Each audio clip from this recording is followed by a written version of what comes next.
The night was thick with silence as I stepped into the warm embrace of my apartment. After a long day, the flickering street lamp cast eerie shadows across the hallway, and the soft hum of distant traffic echoed through the building. Little did I know that the tranquility of that evening would soon be shattered by an encounter that would send shivers down my spine. I had just settled into the rhythm of my routine, unwinding with a soothing shower to wash away the stress of the day. The bathroom was a sanctuary, a place of solitude and relaxation. The steam enveloped me as the hot water cascaded over my shoulders, creating a cocoon of comfort. Yet, an inexplicable unease began to gnaw at the edges of my consciousness. As I reached for the shampoo, I caught a glimpse of movement in the fogged-up bathroom mirror. My heart skipped a beat as I froze, my senses heightened. The air seemed to thicken, and a shadowy figure lingered in the corner of the steam-filled room.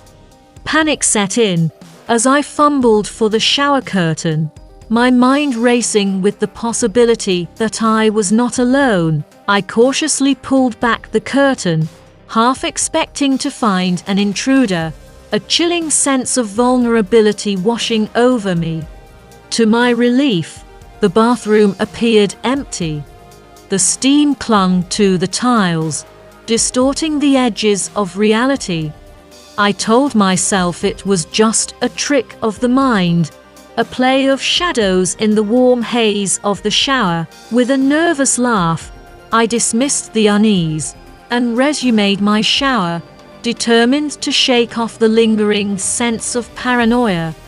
But as the water continued its rhythmic cascade, a soft sound caught my attention, a barely perceptible creak from the hallway.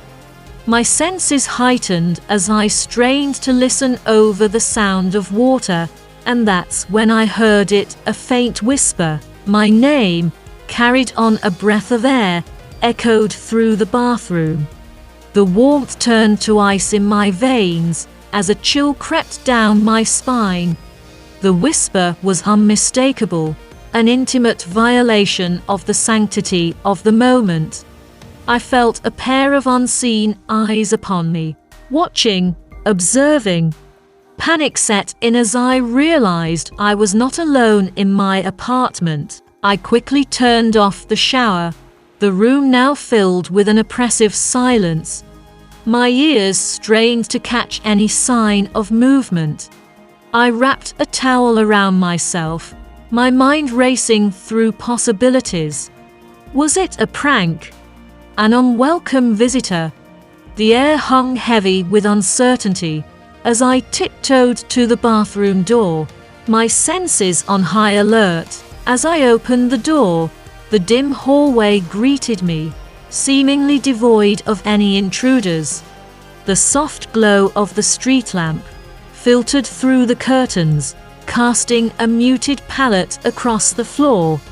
I hesitated, torn between dismissing the incident as paranoia and confronting the possibility of a sinister presence in my home. The apartment felt different now, a realm of shadows and hushed secrets.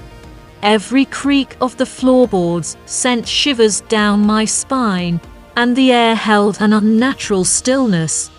I moved through the dimly lit rooms, my steps cautious, my ears attuned to the slightest sound. The sense of being watched persisted, an invisible gaze, following my every move. It was as if the walls held whispers, secrets woven into the fabric of the apartment. I questioned my sanity, wondering if the stress of the day had unraveled my senses. But the unsettling feeling clung to me, refusing to be dismissed. In the living room, the television flickered to life on its own, casting an eerie glow across the furniture. I stood frozen, my gaze locked on the screen, as static gave way to a distorted image. A figure, blurred and indistinct, appeared on the screen, a spectre from the depths of my unease. The figure spoke, its voice a distorted murmur that resonated through the room. "I watch you," it whispered, the words sending a chill through the air. My breath caught in my throat as I stared at the television, the realization sinking in that an unseen observer had invaded the sanctuary of my home. In a surge of fear, I reached for my phone, fingers trembling as I dialed the police. The voice continued to whisper, an insidious presence that seemed to permeate the very air. As I explained the unnerving events to the dispatcher, a sudden realization struck: the lesson in vulnerability. The police arrived swiftly, their presence bringing a momentary sense of security. Together, we combed through the apartment, but there was no sign of forced entry. The whispering had ceased, leaving behind an air of uncertainty. The officers assured me they would increase patrols in the area and advise me to stay vigilant. In the aftermath, I grappled with the violation of my privacy, the feeling of being observed, even in the sanctity of my own home. The lesson learned was stark: the illusion of safety can be shattered in an instant, and the familiar can become a breeding ground for the unknown.